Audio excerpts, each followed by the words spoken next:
என்னைய தரப்புல விசாரணைக்கு அழைச்சிருந்தாங்க. என்னையும் தம்பி தென்னகட்சிக்கு அழைச்சிருந்தாங்க. காலைல 10:30 மணிக்கு போனோம். இப்போ மணி 6:15. எங்கள் தரப்பு விளக்கங்களை கொடுத்தோம். அதிகாரிகள் வந்து ரொம்ப நட்பா நடந்துக்கிட்டாங்க. கண்ணியமா நாகரிகமா மதிப்பா நடந்தாங்க. ஒரு எந்த நெருக்கடியும் கொடுத்தாங்க. ஆனா விசாரிக்கப்பட வேண்டிய அளவுக்கு நாங்க தேசிய விவசாயத்தை ஈடுபடுறதுங்கிறதையும் நாங்கள் தெளிவுபடுத்தினோம். அப்புறம் வந்து நாங்க வெளிப்படையா இயங்கக்கூடிய ஆட்கள், நானா இருக்கட்டும், தம்பி தென்னகிருஷ்ணா இருக்கட்டும், அண்ணன் மணிமாறனா இருக்கட்டும், அண்ணன் பிரேமகண்டனா இருக்கட்டும், எல்லாருமே வெளிப்படையா இயங்கக்கூடிய ஆட்கள். அப்ப எங்களுக்கு வந்து வன்முறை பாதையிலையோ தீவிரவாத செயலிலையோ ஈடுபட வேண்டிய அவசியம் இல்லை. நாங்க ஜனநாயக பாதையில ஒரு நோக்கம் கொண்டு எந்த லட்சியம் கொண்டு நாங்க பயணிக்கிறோம். இன்னைக்கு வந்து மத்திய ஆளக்கூடிய பாஜக அரசை பொறுத்த வரைக்கும் மத்திய அமலாக்கத்துறை, மத்திய வருமான வரித்துறை, தேர்தல் ஆணையம், நீதிமன்றம், மத்திய புலனாய்வுத்துறை எல்லாமே கட்டுப்பாட்டுக்குள்ள போயிடுச்சு. தன்னாட்சி அமைப்புகளே கட்டுப்பாட்டுக்குள்ள போயிடுச்சு. அப்படி இருக்கிறப்ப இன்னைக்கு என்ஐஏ அவங்க நேரடி கட்டுப்பாடுல இருக்கு. மத்திய உள்துறை அமைச்சகத்தின் கீழே நேரடி கட்டுப்பாடுல இருக்கு. அவங்க வந்து இந்த தேர்தல் சமயத்துல நாம் தமிழர் கட்சிக்கு நெருக்கடி கொடுக்க இதை பயன்படுத்துறாங்க அப்படிங்கிற சந்தேகம் இருக்கு. மிக அண்மையில வந்து ஐயா அண்ணாமலை பேசியிருந்தாங்க, 2025 பிறகு 2024 பிறகு நாம் தமிழர் கட்சி இருக்காது அப்படின்னு. ஐயா அண்ணாமலை எங்க இருக்க போறாருன்னு தான் கேட்கிறேன். ஏன்னா இப்ப அதிமுக வந்து பாஜக கழட்டி விட்டுச்சு. ஆனா ஐயா அமித்ஷா சொல்றாங்க, இந்த மாதிரி அதிமுகவுக்காக பாஜக கதவுகள் திறந்தே இருக்கிறது அப்படின்னு சொல்றாங்க. அப்ப பாஜக வந்து அதிமுகவோட கூட்டணியை விரும்புது. ஒருவேளை ஐயா எடப்பாடி பழனிசாமி நீ அண்ணாமலையை தூக்கி எறி, அப்பதான் நான் கூட்டணி வைப்பேன் அப்படின்னு அமித்ஷா கிட்ட சொன்னார்னா, இந்த அண்ணாமலை தூக்கி எறியப்படுவார், அரசியல் அனாதையாக மாறி போவார். மாநில தலைவர் பொறுப்பை விட்டு இறங்கினா அண்ணாமலை யாரு கண்டுக்க போற? அவர்லாம் தமிழ்நாட்டுல வாய் சவடால் விடுறாம என்ன பொறுப்பு, என்ன அதிகாரத்தையும், இதெல்லாம் என்ன சொல்றது? 2024, 2026, 2031 நாம் தமிழர் கட்சி ஏற்றம் பெறும், அதிகாரத்தை நோக்கி நகரும். அப்ப அண்ணாமலை எங்க இருக்க போறாரு? எங்கேயும் இருக்க போறது. அண்ணாமலை அப்படின்னா யாருன்னு கேட்கிற நிலை உருவாயிடும்.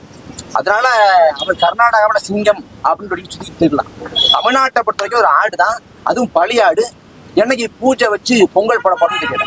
மற்றபடி நாங்க வந்து எந்த அடக்குமுறைக்கும் ஒடுக்குமுறைக்கும் நாங்க அஞ்ச போகும் இல்லை, துணிவோடு எதிர்கொள்வோம். கூடுதலா ஒரு கேள்வி எழுப்புறேன். பாஜக அரசு இதை பண்ணுது அப்படின்னா மாநிலத்தை ஆளக்கூடிய திமுக என்ன பண்ணுது? அண்ணா வழிதான் ஆட்சி நடத்தவங்க இருக்க, மாநில தன்னாட்சின்னு இருக்க. இங்க எண்ணெயை வந்து நாம் தமிழர் கட்சியோட மாநில நிர்வாகி வீட்டுல வந்து சோதனை போடுது, அவங்கள வச்சு விசாரணை பண்றது, 8 மணி நேரம் விசாரணை பண்றாங்கன்னா மாநில தன்னாட்சி என்று பேசக்கூடிய திமுக நிலைப்பாடு என்ன? இந்த எண்ணெயை விசாரணைங்க நீ ஆதரிக்கிறியா எதுக்குறியா? ஏன் வாய் மூடி மௌனமா இருக்க? அப்ப பாஜக எதுக்குன்னு பேசுற. ஆனா பாஜக இந்த வேலையை செஞ்சான்னா நீ கண்டிக்க மாட்டேங்கிறிய, வாய் திறக்க மாட்டேங்கிறிய. அப்ப என்ன மறைமுக ஒப்பந்தம், எந்த உடன்படிக்கை அடிப்படை செயல்படுது? அப்ப இதை வந்து நம்ம என்ன சொல்றது, சேத கால அடக்குமுறை மக்கள் மத்தியில். ஏன்னா உள்ள வந்து அவங்க ரொம்ப கனிவா நடந்துக்கிட்டாங்க, ரொம்ப நாகரிகமா நடந்துக்கிட்டாங்க, ரொம்ப நட்பாவே பேசினாங்க, ஒன்றும் கெடுபடியெல்லாம் இல்லை. ஆனா வெளியில தோற்றம் எப்படி இருக்கும்? 8 மணி நேரம் எண்ணெயை நிர்வாகி விசாரணை, என்ன நடக்கிறது உள்ளே அப்படிங்கிறப்ப நாங்க பயங்கரவாதி போல தீவிரவாதி போல ஒரு தோற்றம் வருமா வராதா? நாங்கள் இந்த மண்ணுக்காக மக்களுக்காக போராடி கொண்டிருக்கோம். எங்களுக்கு உயர்ந்த கனவு இருக்குது, ஒரு நோக்கம் இருக்குது, அதுக்கு உழைக்கிறோம். நாங்க வன்முறை பாதை தேர்வு பண்ணீங்க. காவிரில தண்ணி கட்டி நாங்க போராடுறப்ப கர்நாடகாவில் 50 பேர் படுத்தினாங்க. தமிழ்நாட்டில் வாழ்ந்த கர்நாடகம் தாக்கணுமா? ஆந்திராவில் ஒரே நாளைக்கு 20 தமிழ் தான் சுட்டு கொண்டான். தமிழ்நாட்டில் வாழ்ந்த தெலுங்கு எவனாவது நாங்க அடிச்சோமா? முல்லை பெரியார் சிக்கலின் போது அங்க வாழக்கூடிய தமிழ் பெண்களை மலையாளிகளை மானபங்கப்படுத்தினாங்க. நாங்க எந்த மலையாளியோட பேக்கரியை உடைச்சோம்? அப்படிலாம் இல்லையே. எங்கள் பாதை ஜனநாயக பாதை. நாங்க எந்த ஆயுதம் எந்தங்கிறத களமும் கால சூழலும் தீர்மானிக்கும். அறம் தோற்றால் மரம் பிறக்கும், மரம் தோற்றால் அறமே தலைக்கும் தான் நியதி. தொடக்கத்தை தந்தை செல்வா அறப்போராட்டம் வீழ்த்தப்படுது, தலைவர் பிரபாகரன் ஆயுத போராட்டம் மௌனிக்கப்படுது. இந்த முறை ஜனநாயக போராட்டம், அரசியல் போராட்டம், அது தமிழீழத்திலிருந்து இல்லை, தமிழ்நாட்டிலிருந்து. நாங்க ஜனநாயக வழியில அரசியல் பாதையில தமிழீழ நாட்டை அடைவதற்காக நாங்க உழைக்கிறோம்.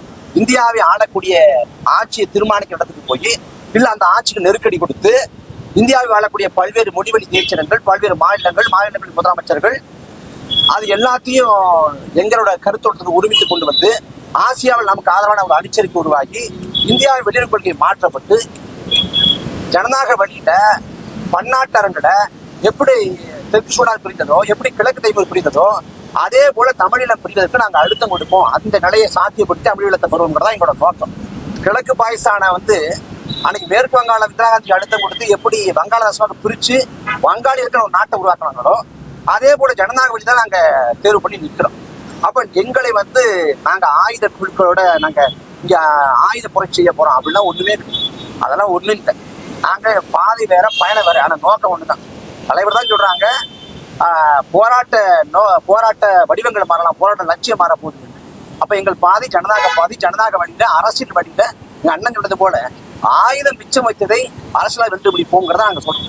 அண்ணன் கூட குறிப்பிட்டு சொன்னாங்க, மிக அண்மையில தலைவரோட மகள் அப்படிங்கிற பேர்ல வந்து ஒருத்தங்க தோன்றுனாங்க. அதற்கு பல பேர் வந்து ஆதரவா அது வந்து இவங்க தான் அப்ப வர்றாங்க அப்படின்னு சொன்னாங்க. ஆனா அவங்கள வந்து என்னைய வந்து இது கண்டுக்கல. அவங்களை கண்டுக்கணும், சோதனை பண்ணணும் நான் சொல்ல வரல. அதை கண்டுகொள்ளாதவங்க நாம் தமிழர் கட்சி மீது செய்ய வேண்டிய அவசியம் இல்லை. அப்போ ஒரு கேள்வி எடுத்து இது பாஜக அரசின் அரசியல் உள்நோக்கம் கொண்டதுன்னு எழுது. எத்தனை அடக்குமுறை வந்தாலும் எதிர்கொள்வோம். பாஜக பி டீம் அப்படின்னு உத்தரவு கொடுத்தாங்க. இப்ப யாரு பாஜக பி டீம்ங்கிறது அம்பலமாயிருக்குது. பாஜக சோதனை பண்ணது, திமுக வேடிக்கை பார்க்குது. அப்ப திமுக தான் பாஜக பி டீம்ங்கிறது முழுவதுமா அம்பலப்பட்டுச்சு. இல்ல குற்றச்சாட்டுகள் வைக்கப்பட்டது, எங்க மேல குற்றச்சாட்டு வைக்கப்படுத சில சந்தேகங்கள் இருந்துச்சு. சந்தேகத்தை கேட்டு தெளிவுபடுறாங்க. அது ஒரு சாட்சிங்கிறது மாதிரிதான் எங்கள்கிட்ட கேட்டாங்க. எங்களை குற்றச்சாட்டுல உங்களுக்கு தெரியுமா அதாவது கேட்டாங்க. இல்ல எங்களுக்கு தொடர்பு இல்லை அப்படின்னு நாங்க விளக்கணும். அவங்க புரிஞ்சுக்கிட்டாங்க. ரொம்ப நாகரிகமா தான் நடத்தினாங்க.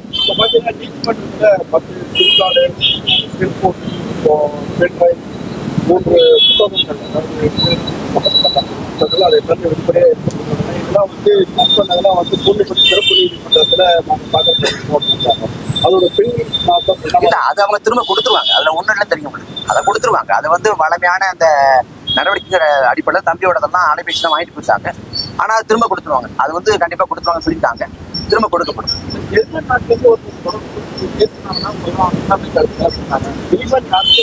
இல்ல எங்களுக்கு அதாவது பல அழைப்புகள் வரும். அது நம்ம என்ன சொல்றது, சிலர் வாழ்த்துவாங்க, சிலர் கருத்து சொல்லுவாங்க, சில அழைப்புகள் எடுப்போம், சில அழைப்புகள் எடுக்காம போவோம்.